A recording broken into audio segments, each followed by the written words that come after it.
Hey, John Mayfield, the real estate tech guy for Global Real Estate School. We are continuing on trying to wrap up our Missouri step-by-step, kind of going through step-by-step the rules and regulations for the Missouri real estate examination.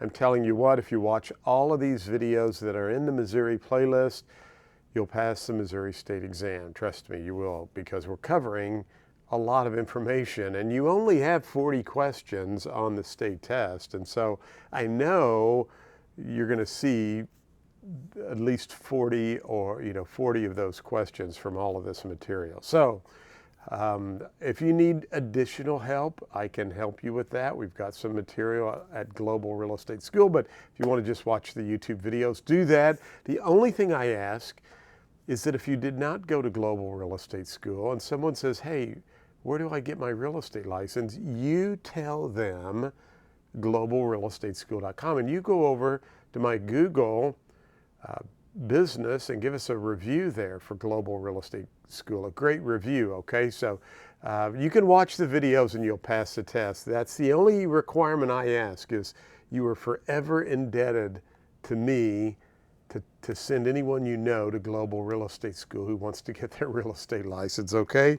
Well, we are continuing on. Thank you for that too. So I just want to kind of do a shout out there.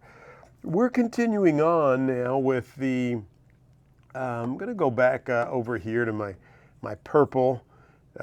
We're actually over here, and I'm on the wrong, let's see here. We are continuing on with the continuing education. How about that? Continuing on with continuing education. So you're going to see some questions over continuing education, sometimes referred to as CE. We all have to have a little bit of CE. Every 2 years, we'll talk about all of this as we go through this. Now, what I've been trying to do is just highlight and go through word by word on what you're going to see on the examination, okay? And hopefully that is looking better. I've noticed the screen was not as clear on a couple of the other videos. You can see it okay, but I did some adjusting to the resolution, and I think it looks much better now. So hopefully you can see that as well. Well, every real estate licensee, you can see here, each real estate licensee in Missouri. So each real estate, I don't know why that's doing that to me. That's weird. We are going to close that and try it again.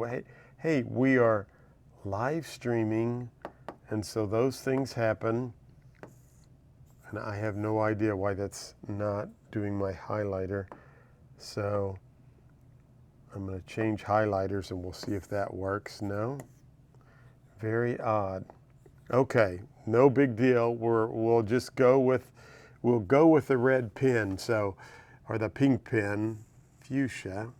Each real estate licensee who holds an active license shall complete during the 2-year license period prior to renewal as a condition precedent to license renewal, a minimum of 12 hours of real estate continuing education approved for continuing education instruction by the Missouri Real Estate Commission, okay? Now, a couple of key things here. Active licensees, there we go. It's working now. Active licensees have to complete the CE, okay? Couple of things you need to know here is that there are 12 hours of CE that we have to complete in Missouri, 3 of what we call core, or might refer to it as required, and then 9 elective. Now, if you finish, and we'll go over this in a minute, if you finish more than 12 hours, doesn't matter. you can't carry them forward. Good for you. You did some education, but 12 hours is the total. 3 required or core, 9 elective. All right, talks about a couple of things here, which I don't think you would see a question, but 60 minutes, 50 minutes of class, and then 10 minutes for a break, okay? Can be devoted to recess. No credit will be delivered for fractional hours, so keep that in mind. Here's where I talk about at least 3 of the hours of the 12 must be approved, shall be taken in a course identified by the Missouri Real Estate Commission and noticed on the official website no later than March 31st of each even number year as a core course for the following renewal period, okay? So you have 3 core, 9 elective. Now, let's continue on. It's your responsibility. They love these kinds of things, pulling something out real unique to give the course provider accurate information for the record, so you have to do that. You can see here the core courses could be Missouri laws governing transfer of real property, broker supervision and escrow. These are all things that could be considered for core consideration. Commercial brokerage, all of those could be done for core consideration. We'll come back up here.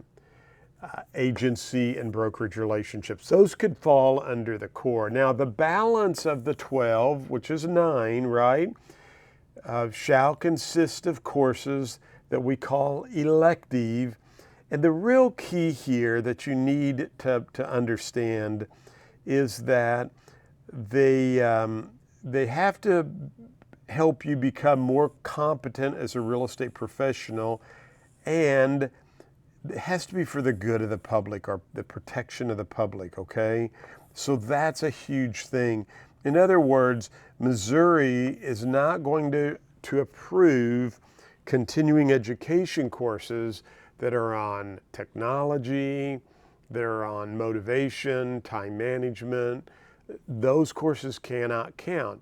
Has to be something that is for the good of the public, protects the public, and will be beneficial for you as a real estate licensee to conduct business. So if you see some questions about a dinner meeting on goal setting, no, that can't count, okay?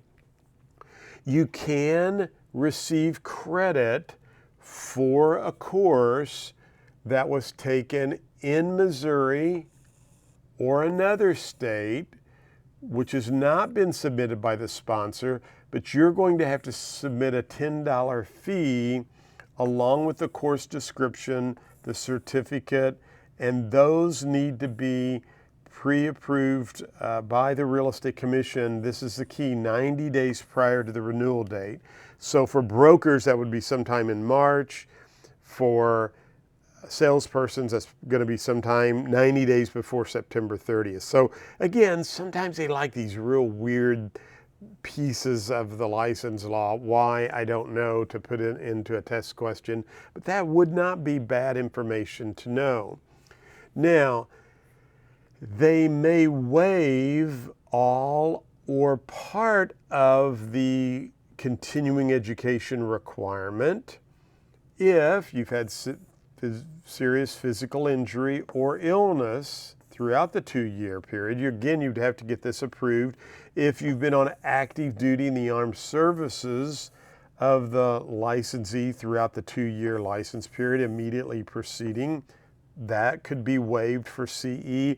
If you are licensed to practice law, then your CE is waived. If you're 80 years of age or older, one of my best CE clients, a very good friend of mine who comes to all of my courses every 2 years, just turned 80 last week. And I said, guess what, Don? You do not have to take continuing education anymore. So he was thrilled about that. And of course, if you were a member of the United States Missouri Senate or House of Representatives at any time during the renewal period, to which the waiver applies. So it's kind of funny that they stuck that into the legislation, or the rule. But if you're in the United States or the Missouri Senate or House of Representatives and you're a real estate licensee, you do not have to take continuing education. If you're a member of the Missouri Real Estate Commission during any portion of the renewal period to which the waiver applies, no CE. Now, the following offerings will not be counted. This is what we kind of talked about earlier. Even though they might be counted in other states. Training or education not applicable to the Missouri real estate practice. They're not going to count that. Office, business skills, typing, speed reading, memory improvement, motivation, salesmanship, time management, sales psychology, no CE. Sales promotions or other meetings held in conjunction with general real estate brokerage activity, not counting. Meetings which are a normal part of in-house training, they're not going to count that. That portion of any offering devoted to meals or refreshments, they won't count that. Any course or program that is less than 3 hours in duration will not count for continuing education. Here again, hours obtained in excess of the 12 hours are required during each license renewal period may not be carried forward. We talked about that earlier. Credit will be given to a licensee for completing a specific course only once during a license renewal period. So in other words, if I have a course called Communicating with Today's Tech Savvy Consumer. I wrote it, it's very beneficial and protects the public. But if you like that course, it's 3 hours long, and you said, gosh, it's kind of complicated, all the stuff John talks about with reaching today's new tech-savvy consumer. I'd like to take it again. You can do that, but you can only count the continuing education one time, okay? So if you take a fair housing class and you like it, it has a course number. You can only take that one time. Now, you could come over and take my fair housing course, which has a different course number, and you could take it and they would both count. Does that make sense? So you could take 2 fair housing courses or 2 antitrust courses, but they cannot be the same course number or from the same provider with the same course number. You can only count that one time. So you just have to kind of be on the lookout and understand that, am I taking something that's duplicate? They love to ask those kinds of questions. Now, an instructor who is also a licensee may be granted continuing credit for teaching a course. I don't think that they will ask you that on the test, but just remember, John can count what he teaches. I like to take my courses from other people just because I think that's good. And each licensee shall be responsible for providing the commission upon request a true copy of the certificate, your completion. So you get a certificate when you finish taking a course from me or any other provider. Hang on to that, scan it, put it in your Google Drive or your Dropbox or wherever you keep those, and label it Continuing Education 2023 or 2022, so you can go back and search for those and pull those up, okay? Very important. Just want to remind you, we've talked about this before, brokers renew when? June 30th, even years. Salespersons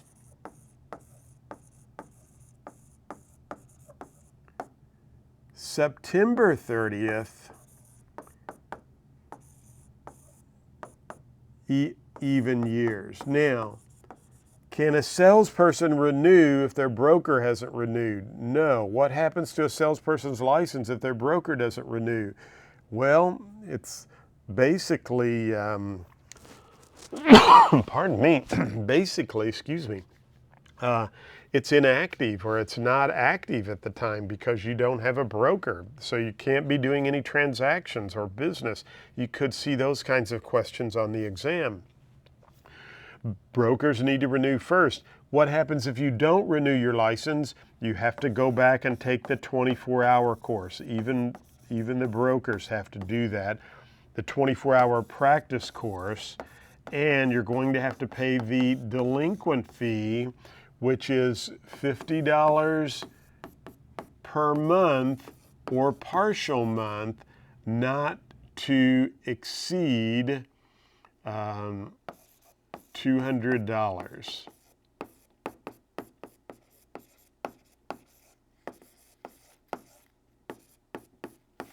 Okay, so just kind of keep that in mind if you don't renew your license on time. Hey, that's all for continuing education. You'll see some questions from this, trust me, and we've covered enough that you shouldn't miss any continuing education course questions. Now, they do love to put these in a scenario-based story format, so just read the questions carefully and make sure you're answering it what they want you to answer, but you'll do good on the continuing education portion. Hey, don't forget us over at globalrealestateschool.com. We'd love to have you as a student. We would love to have your referral business. Be sure and check us out at Global Real Estate School Podcast. We've got some great podcasts there you can listen to when you're walking or in your car. And then subscribe to our channel. We'd love for you to do that. We've got some great study aids at globalrealestateschool.com. Other than that, thank you so much for watching. I appreciate your business. Go out and make it a great day.